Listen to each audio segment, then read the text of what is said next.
চট্টগ্রাম বিভাগের সব খবর নিয়ে সংবাদ চট্টগ্রামে স্বাগত জানাচ্ছি আমি পূজাশ্রী ভদ্র। এদিকে রাউজানে জেলা বিএনপির আহ্বায়ক গোলাম আকবর খন্দকারের গাড়িবহরে হামলা হয়েছে। এতে গিয়াসউদ্দিন কাদের চৌধুরীর অনুসারীদের বিরুদ্ধে অভিযোগ উঠেছে। এ ঘটনায় কেন্দ্রীয় কমিটি চট্টগ্রাম উত্তর জেলা কমিটি বাতিল ও গিয়াসউদ্দিনের সব পদ স্থগিত করেছে। একে আজাদের রিপোর্টে বিস্তারিত।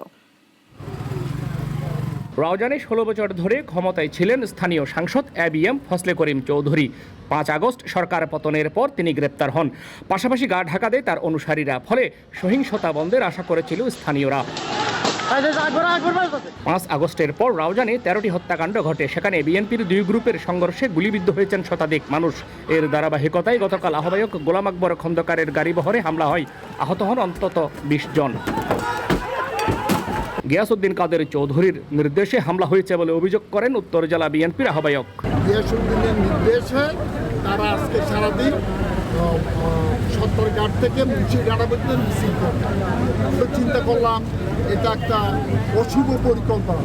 দেন আমি আইন শৃঙ্খলা বাহিনীকে বললাম, আইন শৃঙ্খলা বাহিনী বললো কন্ট্রোল করার কোনো অসুবিধা নেই, আমরা আছি। তারা প্রায় 50-60 জন লোক পাটকে নিক্ষেপ করতেছে, লাঠি সোটা নিয়ে এগিয়ে আসছে। যখন আমার গাড়ির মধ্যে যখন পাথর মারলো, গাড়ির গ্লাস ভেঙে, দেন আমি গাড়ি থেকে নামলাম। এই ঘটনায় গিয়াসউদ্দিন চৌধুরীর সাথে যোগাযোগের চেষ্টা করলে তার সহকারী জানান তিনি 1 সপ্তাহ ধরে অসুস্থ। বেশ কিছুদিন আগে উনি খুবই অসুস্থ ছিলেন, ওনাকে স্যালাইন দেওয়া হয়েছে। তো ওনার যত ফোন কল আসতো, ম্যাক্সিমাম ফোন কল আমি রিসিভ করতাম। তো আজ রাউজানে যে ঘটনাটা ঘটেছে, এই ঘটনা আমি সর্বপ্রথম ওনাকে জানাই আর কি। আমাকে রাউজান থেকে নেতাকর্মীরা ফোন করে জানিয়েছেন। তো বিষয়টা আমি স্যারকে জানাই আর কি। তো এই ব্যাপারে স্যার আসলেই কোনো কিছু জানতেন না কিংবা জানেনও না। এদিকে দলীয় হাইকমান্ড থেকে উত্তর জেলা বিএনপির আহ্বায়ক কমিটি বাতিল ও গিয়াসউদ্দিন কাদের চৌধুরীর সব পদ স্থগিত করেছে। একে আজাদ, নাগরিক, চট্টগ্রাম। জলাবদ্ধতা নিরসনে চট্টগ্রামের সেবা সংস্থাগুলোর প্রতিনিধিদের সঙ্গে সমন্বয় সভা অনুষ্ঠিত হয়েছে। নগরীর টাইগার পাসে চট্টগ্রাম সিটি কর্পোরেশনের অস্থায়ী কার্যালয়ে এ সভার আয়োজন করা হয়। উপস্থিত ছিলেন চসিকের প্রধান নির্বাহী কর্মকর্তা শেখ মোহাম্মদ তৌহিদুল ইসলাম সহ সংশ্লিষ্টরা। জলাবদ্ধতা নিরসনে চাকতাই খালের গুরুত্ব ও খাল নালা অপরিষ্কার থাকায় চকবাজার সহ কিছু এলাকায় পানি জমেছে বলে জানান city mayor doctor Shahadat Hossain. প্রশাসনকে জন্য আমি বলতে চেয়েছিলাম যে প্রশাসনের এখানে একটা ভূমিকা রয়েছে। তারা পুলিশ প্রশাসনে এই যে এগুলো সেভ করতে হবে, না হয়তো যে কোনো মুহূর্তে যে কোনো ঘটনা ঘটে যেতে পারে। ওই টাইমে স্লুইস গেটগুলোতে কত পানি আসছে বা পানির ছবিগুলো দিলে তাহলে আপনারা বুঝতে পারবেন এখানে বৃষ্টির পানিগুলো এইভাবে হচ্ছে, ওখানে তো পানি নেই। এরকম ধরনের একটা মানে গ্রুপ। লক্ষাধিক মানুষ দুর্ভোগে পড়েছেন লক্ষ্মীপুরের কমলনগরে। টানা বর্ষণ ও মেঘনার অস্বাভাবিক জোয়ারে সড়ক ভেঙে খালে পরিণত হয়েছে। যোগাযোগের একমাত্র সড়ক হওয়ায় ভোগান্তিতে স্থানীয়রা। মোহাম্মদ সোহেল রানার রিপোর্ট জানাচ্ছেন সুলতানা মরিয়ম।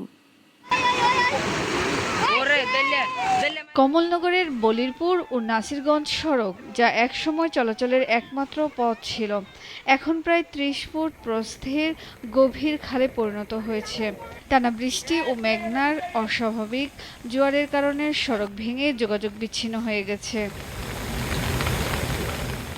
এতে চরমার্টিন ও চর কালকিনি ইউনিয়নের প্রায় 20,000 মানুষ দুর্ভোগে পড়েছেন। ফলে কোমর পানিতে পারাপার করতে হচ্ছে স্থানীয়দের। সবচেয়ে কষ্টে আছে শিশু, বয়স্ক ও শিক্ষার্থীরা।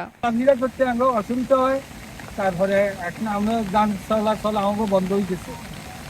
এখন আমরা প্রতিবন্ধীর মতন হয়ে গেছি। আমরা ঘর থেকে বাইরে যেতে পারি না, বৃষ্টির পানি, জোয়ারের পানি। দিকে চলাফেরা করতে আমাকে খুব কষ্ট।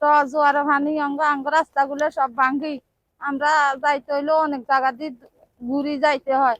বৃষ্টি আসলে রাস্তা ভাঙ্গি যায় এবং আমরা মাদ্রাসা যাইতে আসতে পারি না, এবার থেকে ওইবার যাইতে পারি না। রাস্তা ভাঙ্গি গেছে, কারেন্টের পিলার পড়ে যায়, তারপরে এই রাস্তা ভাঙ্গি এখান থেকে ভাঙ্গি হয়ে গেছে, রাস্তাটা চলাই গেছে। এখন আমাদের এখানে যাতায়াত করতে পারি না। ইউনিয়নের ক্ষতবিক্ষত কাঁচা রাস্তা ও স্থানীয়দের চরম দুর্ভোগের কথা স্বীকার করলেন উপজেলা নির্বাহী কর্মকর্তা। স্বাভাবিক জোয়ারের চেয়ে বেশি জোয়ার হলে এই পাশ দিয়ে পানি যায় এবং সেটি রাস্তাটির জন্য খুবই ঝুঁকিপূর্ণ। তো আমরা চিন্তা করছি এই অর্থ বছরে আমরা চেষ্টা করব এখানে একটি কালভার্ট নির্মাণের জন্য যেন পানি যাওয়ার একটি প্যাসেজ তৈরি হয়। তারপর রাস্তাটি দ্রুত মেরামতের জন্য আমরা সংশ্লিষ্ট ডিপার্টমেন্ট যারা আছে এলজিডি তাদেরকে আমরা এটার বিষয়ে আমরা অবগত করব। ক্যামেরার সামনে কথা বলতে রাজি হননি এলজিডির নির্বাহী প্রকৌশলী, তবে ভাঙন রোধে জরুরি ব্যবস্থা নিতে সংশ্লিষ্ট দপ্তরে জানানোর কথা বলেন তিনি। এটা আমরা জনগণের কেটে ফেলতে কিছু করার নাই, বুঝছেন? ওই বিষয়ের কথা বলছি। এখানে তারা এখানে মাটি যে রাস্তাটা কাটা কথা ছিল সেটা না কেটে আমার রাস্তা কেটে গেছে। এখন আমি কারো দিতে মামলা করবো, আমার নাকি ঠিক আছে। এই ব্যাপারে একটা ভিডিও বক্তব্য দিলে সুবিধা হতো আর কি। আমার আসলে আমাদের প্যাকেজ যাবে তো।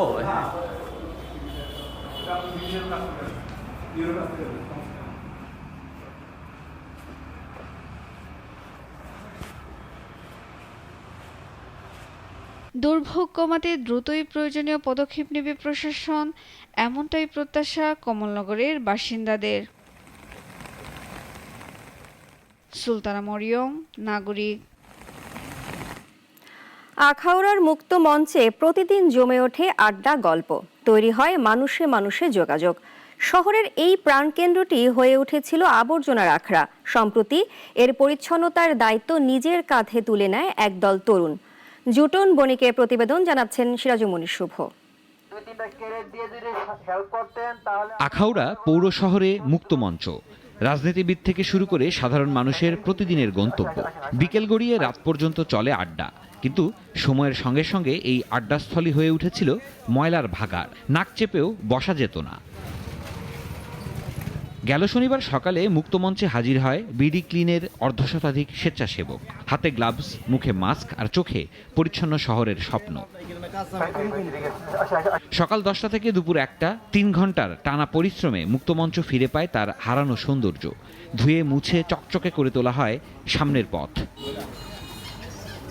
প্রতিষ্ঠানিক উদ্যোগের চেয়েও বেশি ছিল স্বপ্নের দায়বদ্ধতা, আর সেই দায়বদ্ধতায় সঙ্গী হয় আখাউড়া উপজেলা প্রশাসন ও পৌরসভা।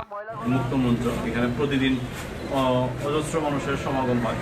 এই জায়গাটা তারা পরিষ্কার করেছে। তাদের আরও কিছু আমাদের পৌরসভার সহযোগিতায় তারা আরও কিছু কার্যক্রম করবে, যেমন আমাদের মুক্তিযুদ্ধ কমপ্লেক্সের এখানে একটা ময়লার স্তূপ আছে। আশা করছি আমরা নেক্সট সপ্তাহে এটা পরিষ্কার করবো। এবং আমাদের সবচেয়ে বড় টার্গেট যেটা হচ্ছে আমরা যে কানন্দি খালটা পরিষ্কার করবো সম্মিলিত হবে। এদিনের অভিযানে অংশ নেন বিজয়নগর ও কসবার বিডি ক্লিন সদস্যরাও। আয়োজন হয় সচেতনতা সভা ও শপথ গ্রহণ অনুষ্ঠান। শেষ বেলায় ইউনো পাঠ করান শপথ। সিরাজুমনি শুভ, নাগরিক। কক্সবাজারের টেকনাফের বহুল আলোচিত রোহিঙ্গা ডাকাত মোহাম্মদ শফি গ্রেফতার হয়েছে। এ সময় বিপুল পরিমাণ অস্ত্র, গোলাবারুদ, গ্রেনেড উদ্ধার করেছে র্যাব। সোমবার রাতে টেকনাফের হিলা ইউনিয়নের নয়াপাড়ার 26 নম্বর রেজিস্টার্ড রোহিঙ্গা ক্যাম্পের পশ্চিম পাশে হাজির প্রজেক্ট পাহাড়ের পাদদেশে এই অভিযান চালানো হয়। গ্রেফতার ডাকাত শফি 26 নম্বর রেজিস্টার্ড রোহিঙ্গা ক্যাম্পের সি ব্লকের দিল মোহাম্মদের ছেলে। কক্সবাজারের র্যাব 15 এর কার্যালয়ে আয়োজিত এক সংবাদ সম্মেলনে এসব তথ্য জানানো হয়।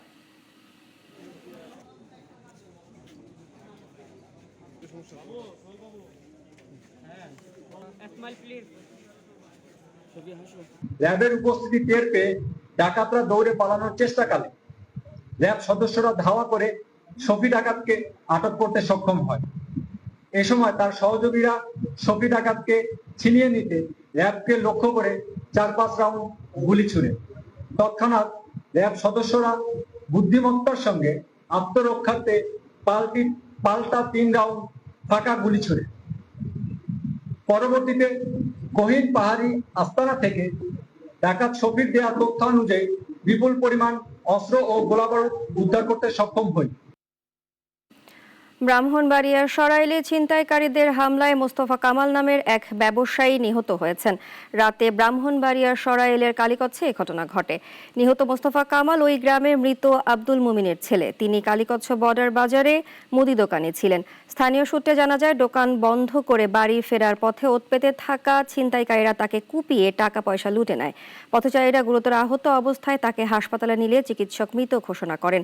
এর আগেও তিনি ছিনতাইয়ের শিকার হয়েছিলেন বলে জানা যায়। পুলিশ ঘটনার তদন্ত করছে।